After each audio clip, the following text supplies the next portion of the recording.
أعوذ بالله من الشيطان الرجيم ها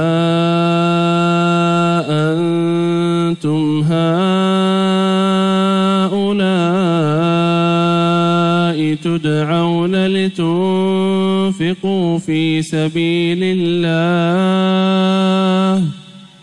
فمنكم من يبخل ومن يبخل فإنما يبخل عن نفسه والله الغني وأنتم الفقراء والله الغني وأنتم الفقراء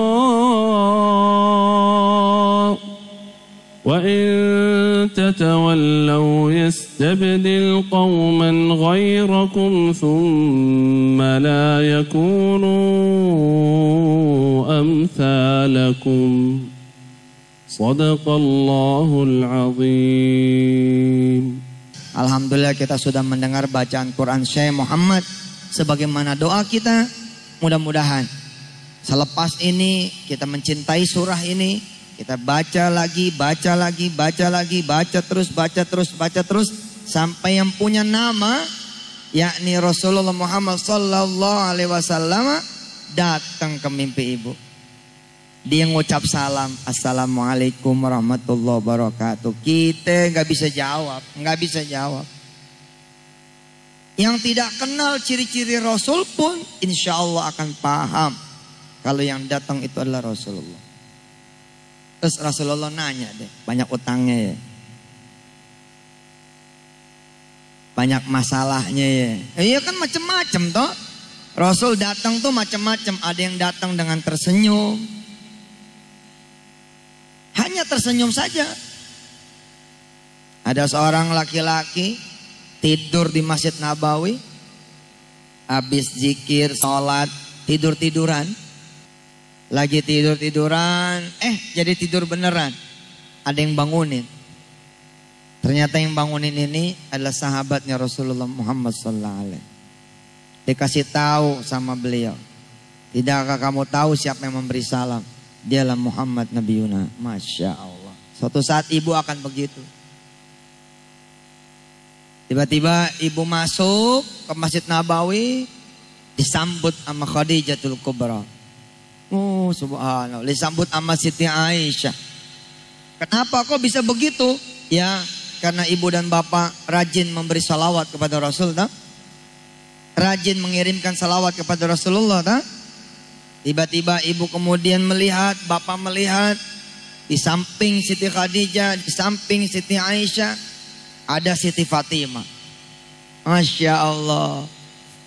Ada Imam Ali radhiyallahu an, karamallahu wajhah, Ali bin Abi Thalib. Subhanallah.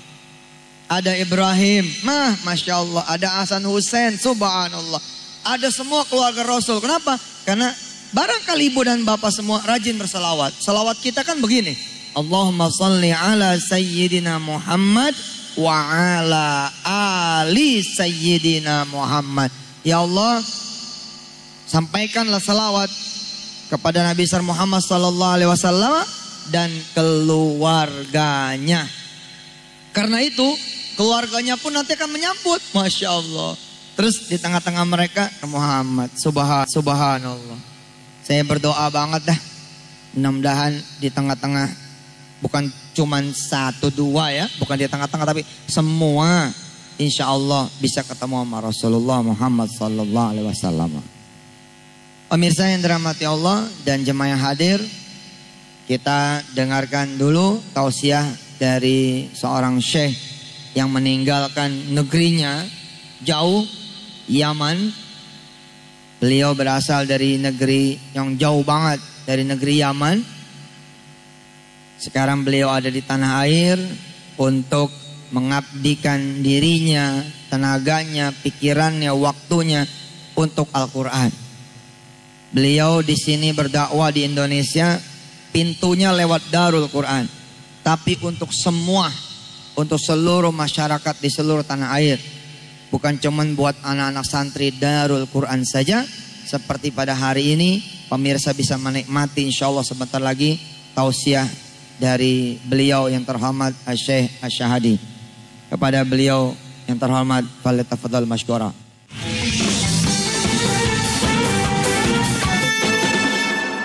Bismillahirrahmanirrahim.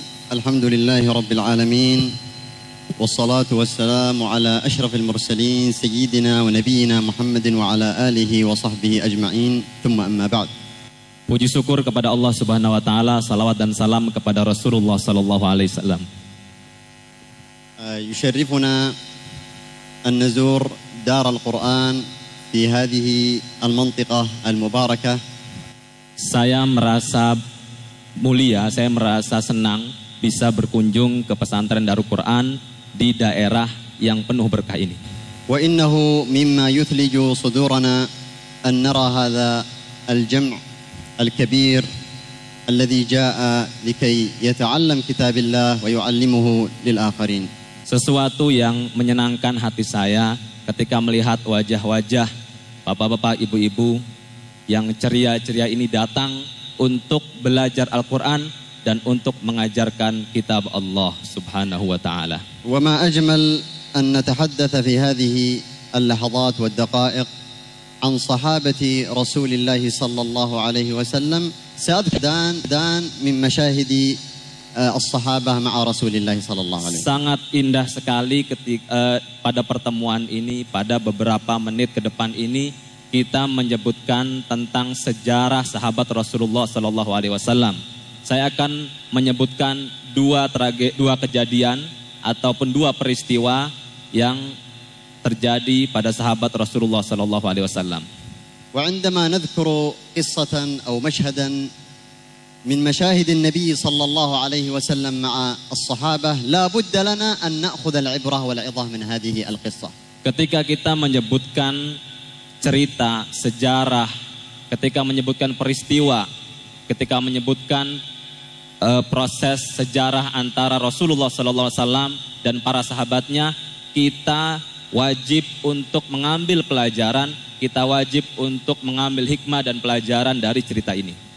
Julaibib radhiyallahu anhu sahabi min sahabati Rasulillah sallallahu alaihi wasallam. Julaibib, namanya Julaibib ya. Salah satu sahabat Rasulullah sallallahu alaihi wasallam. Kana aswadul basharah dhu wajhin damim kama qala al-mu'arrikhun fi dhalik. Dulu beliau ini wajahnya hitam. Wajahnya kurang cerah. Faja'a ilaihi an-nabiy sallallahu alaihi wasallam. Kalau disebut nama Rasul, jangan diem aja. Jawab. Setiap disebut nama Nabi Muhammad, jawab sallallahu alaihi wasallam. Setiap disebut nama Rasul Muhammad atau sekedar Nabi langsung sallallahu alaihi wasallam, sekedar Muhammad sallallahu alaihi wasallam. Jadi sepanjang nanti Syekh bercerita penuh nanti dengan nama-nama Nabi besar Muhammad sallallahu alaihi wasallam. Jadi senantiasa terus jawab. Jadi insya Allah selama Syekh nanti tausiah, kita udah panen salawat insya Allah. Afwan. فجاء إليه النبي صلى الله عليه وسلم يوم من الأيام فقال له يا جليبيب هل تزوجت؟ Suatu saat Rasulullah sallallahu alaihi wasallam mengunjungi beliau, mengunjungi Julaibib radhiyallahu anhu. Rasulullah sallallahu alaihi wasallam bertanya kepada Julaibib, "Ya Julaibib, apakah engkau sudah menikah?" فقال يا رسول الله ومن يزوجني رجل لا مال له ولا أهل فمن يرضى بي أو فمن يرضى أو فمن ترضى بي زوجة. Wahai Rasulullah sallallahu alaihi wasallam, siapa yang ingin menikahkan aku? Siapa yang ingin menikah dengan aku? Seorang laki-laki yang miskin, yang enggak punya keluarga, siapa keluarga mana yang bisa ataupun ridho menerima aku? فقال له النبي صلى الله عليه وسلم أنا أزوجك يا جليبيب. Rasulullah sallallahu alaihi wasallam menjawab, saya yang akan menikahkan kamu, wahai Julaibib. فقال جليبيب يا رسول الله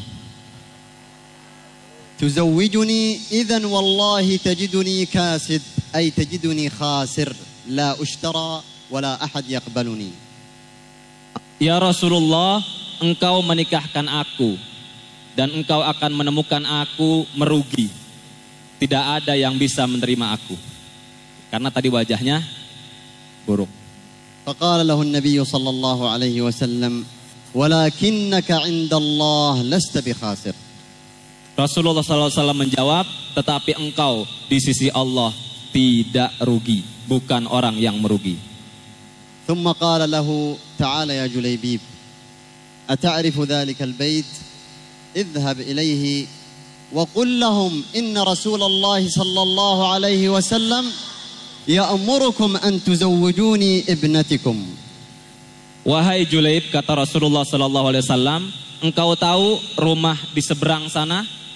Katakan kepada keluarga di seberang sana bahwa Rasulullah SAW memerintahkan mereka untuk menikahkan keluarga mereka dengan Julaibib. فاستحيا جليبيب رضي الله عنه ولكنه لا بد أن ينفذ قرار رسول الله صلى الله عليه وسلم. Sesungguhnya Julaibib merasa malu, tetapi dalam hal ini Julaibib harus melakukan perintah Rasulullah sallallahu alaihi wasallam. فذهب إلى ذلك البيت بخطوات بطيئة وطرق الباب ففتح له الباب فقال جليبيب إن رسول الله يأمركم أن تزوجوني ابنتكم. Julaibib lalu melaksanakan perintah Rasulullah SAW dengan jalan pelan-pelan. Jalannya pelan-pelan, agak grogi gitu, ngetuk pintu dengan pelan-pelan, lalu mengucapkan salam, lalu berkata kepada keluarga ataupun penduduk rumah penghuni rumah tersebut, dikatakan, wahai ahlul bait, Rasulullah SAW memerintahkan kalian untuk menikahkan anak perempuan kalian dengan saya.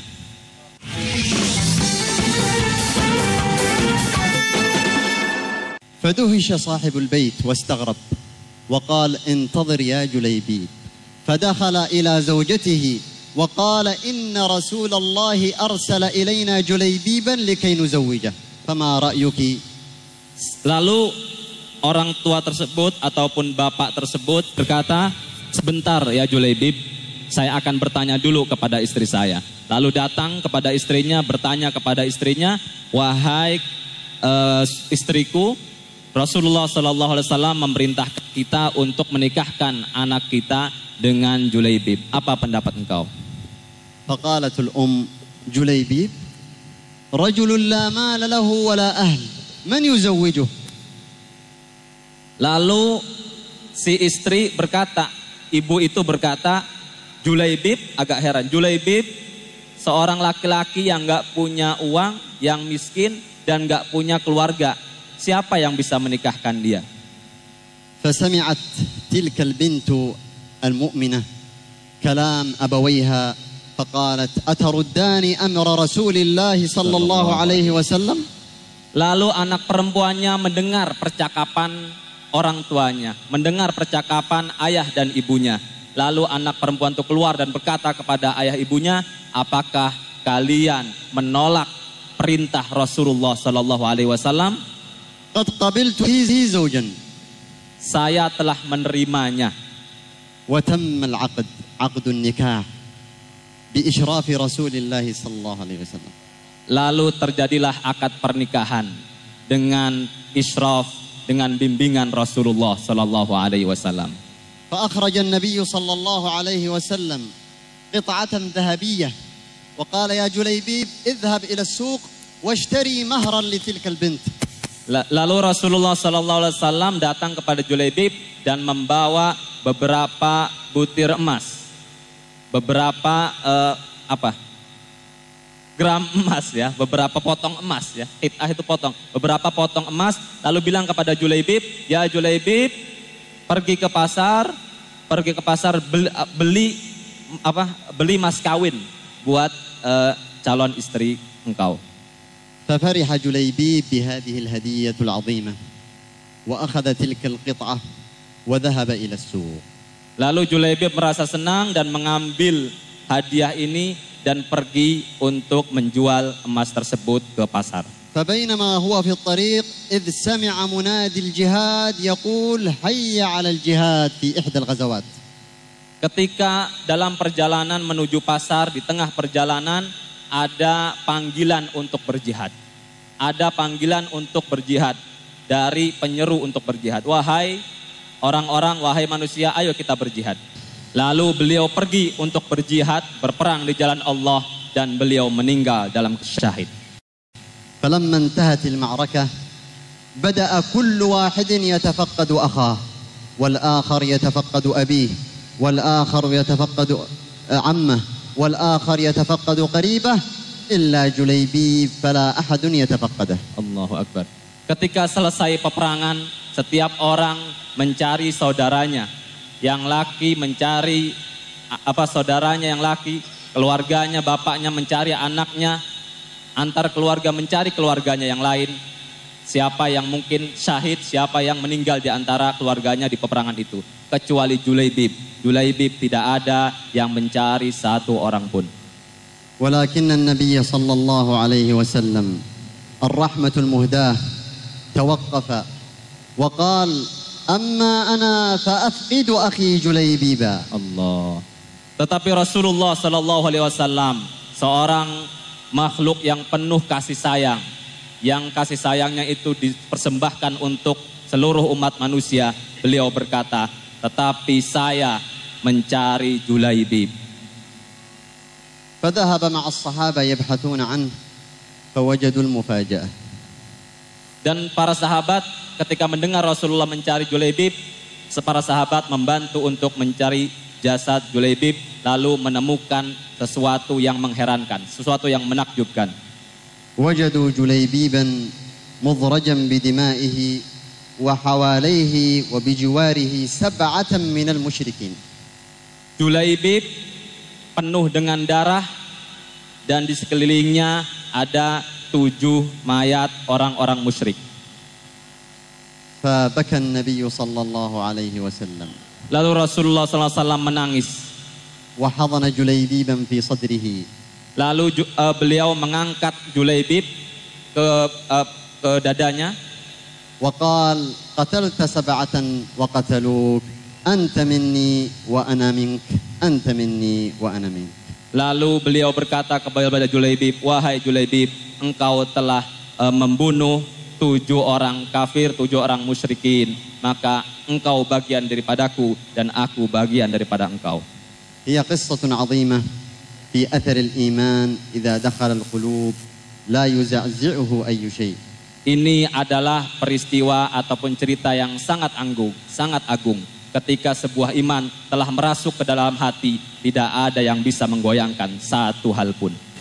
فأسأل من الله تبارك وتعالى أن يمن علينا بفضله وإحسانه ومنه وكرمه إنه جواد كريم وصلى الله وسلم على نبينا محمد وعلى آله وصحبه أجمعين. Saya berdoa memohon kepada Allah Subhanahu wa taala, semoga Allah memberikan kita nikmat, rahmat dan karunia dengan karunia-Nya yang begitu luas.